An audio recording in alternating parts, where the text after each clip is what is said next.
Good evening, fellow Toastmasters. How branding shapes modern business success today?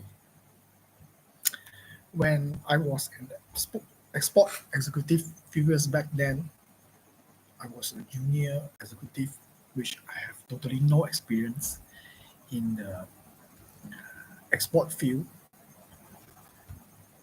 My boss desired me to have the distributor management in the Caribbean islands. There was like Jamaica, Trinidad and Tobago, Belarus, Grenada, and also with those South American countries like Guyana, Suriname. Most of the times we do face some challenge, and while I was instructed to cooperate with the marketing manager to start with some marketing strategies, including of the radio broadcast over there and branding management, I just realized that I need need to have own learning, which I have an online course in Coursera for this uh, branding management. Thus, I want to share some of the aspects of this course. And one of the scenario which is haircut. You may have haircut of only 10 ringgits, but on the other hand, there might be the saloon which costs you 150, few hundred ringgits, including those massage and then the uh, face wash. And what are the difference between the services from only the haircut until to the range of premium haircuts? I believe most of you in your mindset have already got the answer. But by the middle of my presentation, you might know it in depth. Another scenario which is sell me this pen. This is something which a lot of the managers, bosses like to ask you. Sell me this pen. And is there any perfect solution for that? Because there was once the Wolf of Wall Street, Leonardo DiCaprio did present us an example. He tried to sell a pen to one man, which he saw there was no pen, and he asked for a signature. Thus, this is a clever idea of creating demand while sell the pen out. What is the logic behind this scenario? There was a China president CEO in Peng. He did share some of his aspects, and I would like to share before I end my presentation today.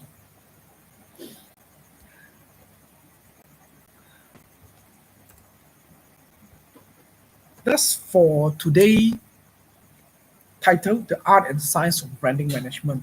This is several years back then. I had already got the cert by, I believe it's in 3 weeks time.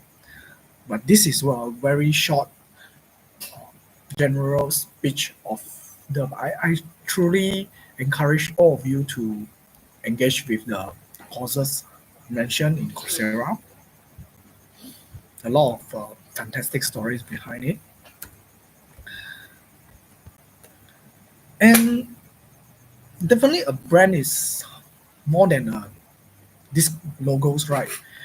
Because let us look at Nike. Take an example. I had 2 pair of Nike shoes. Just in front of my university 15 years back then, and 2 pairs of them did not last me more than 2 years something. Thus, after that, I had an Adidas which lasts me until today. I just have to repair it with some glues, but lasts. And one of the brand that really makes me felt surprised, which is the brand that my sister introduced to me, which is Skechers. It's comfortable, the material are soft, and it's reliable. I had several years using it. It just so good for running and then going out. Thus, before I was to know Skechers, I do not know how reliable they are, and it really amazed me. Thus, this really creates some connections. The next one, Starbucks. Most of the time when you step onto the any Starbucks coffee branches, you will amazed with those aroma of the coffees, cozy environments, the smell, and of course the arrangement of furniture just so well arranged that you are truly feel cozy because when you want to have the meeting with someone and then it just more than your home. You really like to walk over there and just ask for a coffee an evening there, spending the time there. Thus, it's the brand that creates a premium feel and a luxury feel for you to be there. While look at the local brands that just several years ago, the Juice Coffee, I had the chance where I had the first cup of it, like for only £1. The taste was bland. For me, it doesn't really impress me. But see how it grows to today brand, which in the 2025, the coffee chart, I believe a lot of you may have noticed in the Facebook, it's there was a range and Juice Coffee is not longer the affordable range one, but into the luxury range. Just looking at these brands grow, you look at their ecosystem, see do they make their marketing strategies and how well they have been. The next one, Apple. Before this, I always feel that it is an overpriced product because I was using the Redmi Note 10, all the while the entry level Android phones.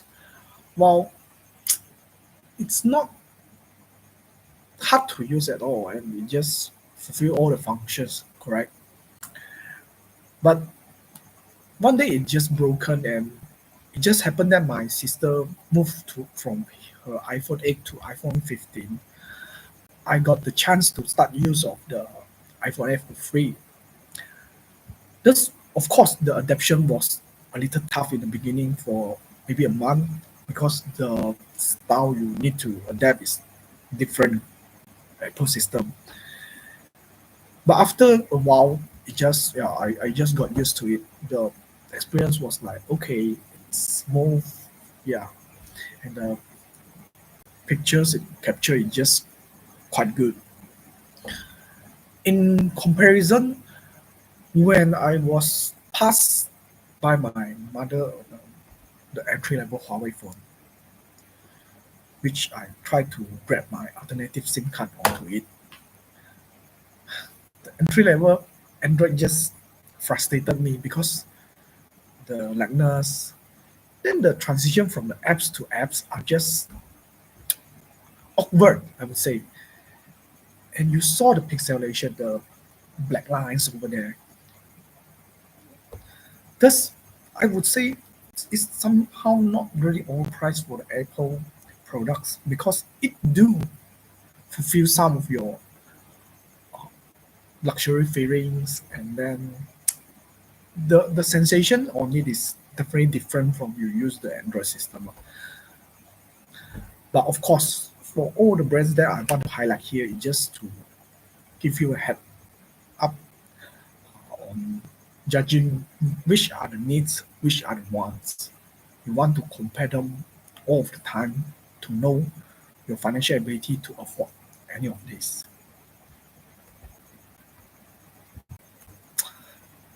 Let's look at what defines a brand. Just what I described just now, it was about experience. How about the efficiency and efficacy? Look at this chart. What I want to highlight over the chart here is about benchmark. Let me take an example. My ex-manager Desmond, who was just happened to met me over the food store a few days ago.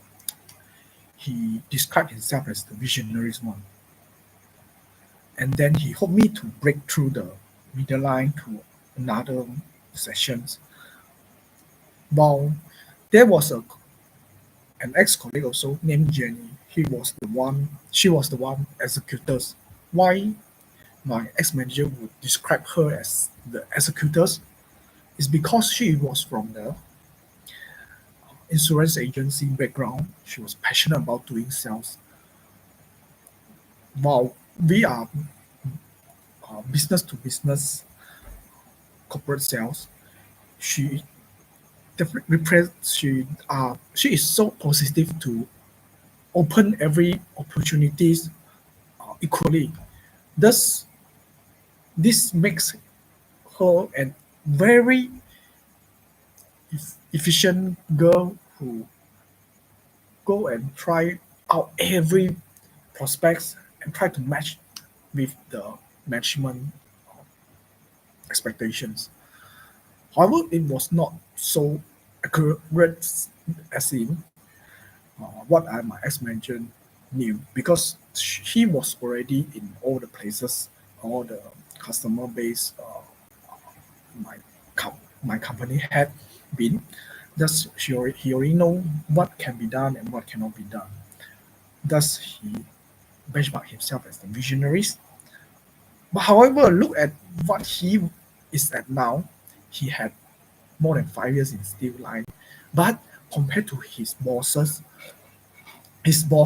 is a different level because his boss was having more than 35 years experience. Thus, putting himself into this graph is like he just felt he is the underperformer compared to his boss. Because all the new prospects that he brought to the companies since early last year, it's just that it's it's been the his boss clients before, which he already knew. He just tried to reopen the accounts. That's the what is the espresso I want to put here is about when you do the coffees brands, maybe when you put a benchmark, maybe Nespresso is one of the choice. But there are a lot of the choices that you could put, like the Starbucks. Depends on how you want to really position yourself.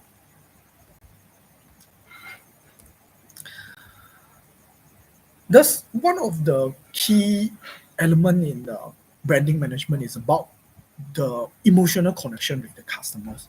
Thus, looking at those journey, at the customer journey, you definitely know they will do the trying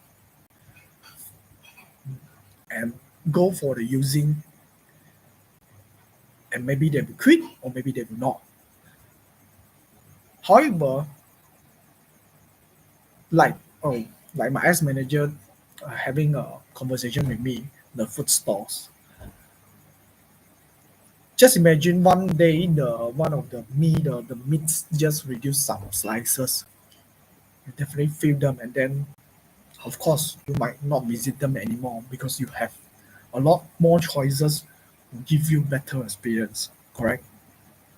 And for in contrast with the trying, a lot of the brands start to put the authentic stories with it, which is um, you want to impress them, you want to make them try. When they start to use the R stands for reliable, which as what I mentioned just now for the sketches, which impressed me, and then I will continue use of this brand because it's of its quality assurance.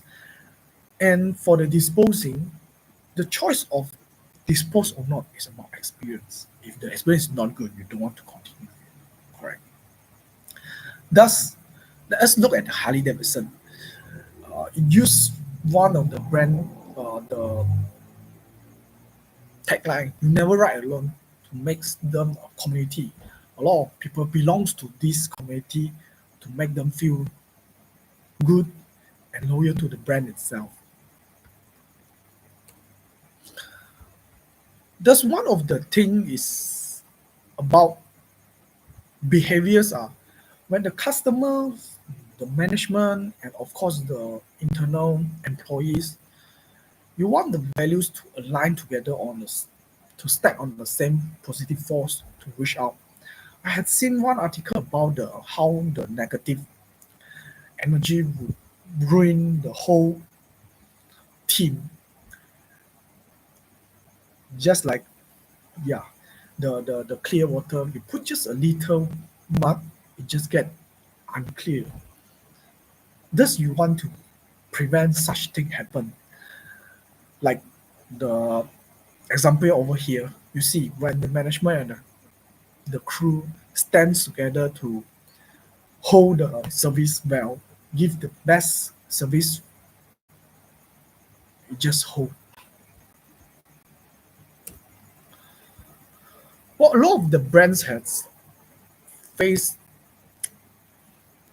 fatal surviving competitions.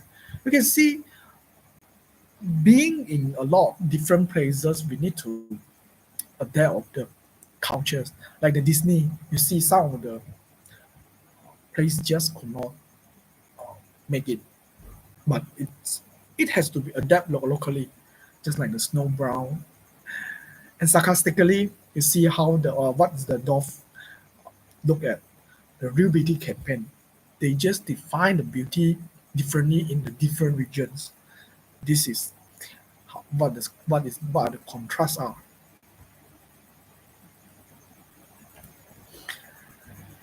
Another one key challenges is about major brand health. We have a lot of the brand metrics like look at how healthy it is, like the customer satisfaction, the employee engagement, and the consumer mindset about the your your brands. You look at the perception made here. But is it like one for the all? No, because you have to change it according to the situations. Like the customer satisfaction, you look at the Grab Food and then the Food Panda. If you have the low customer satisfaction, it's not about the brand itself or the service it provide because the customers might not happy with the logistic. It's too slow, or the food are just not good. But they are still willing to go to try this service because it's a different metrics they should have.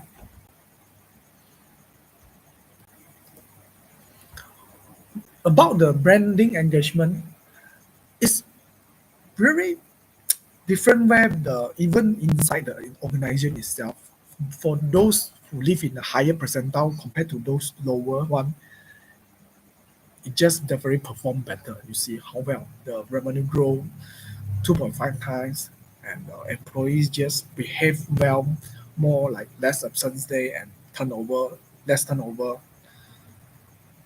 Thus, a lot of the positive effect comes from the internal employees itself.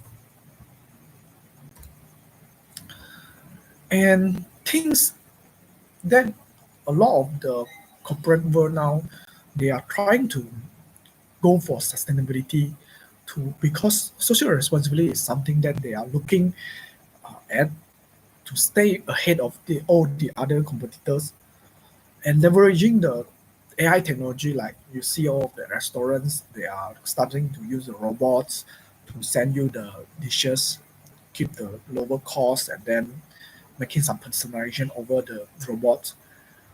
Also, when the promise are kept, the authenticity of this, what the brand promised you, will make you loyal to the brands itself. That's one of the things that I want to put Proton here is about the new tagline, the inspiring connection. Before this, I didn't really realize that the Proton have such a powerful tagline. And as you can see for the brand's keywords over the map, satisfaction, quality, and the customers are among the some of the main words which build the strong brands. Thus, today we want to make every purpose, patience, and promise to in order to build up the brands. And for the patient, I want to highlight one of the things that within it is the patience. PATIENC. We want to be patient with the customers, with our upper management, our lower subordinates, to make things on a positive direction. Well, before I end my presentation, the logic behind sell me a pen. Well, the president, the CEO Peng from that organization in the Facebook post, he mentioned that the logic behind the sell me this pen is about how do you sell the pen effectively, where you know how many pens he has, and why do you want an extra pen, and is it like is your pen the pen that you sell to him is his fit. The top salesperson is not about sell the pen only, but when the customer has the 50 ringgit budget, but they're saying 20, the top salesperson is able to gauge the 50 ringgits real in his budget and sell them effectively with their needs. And thank you. Back to you.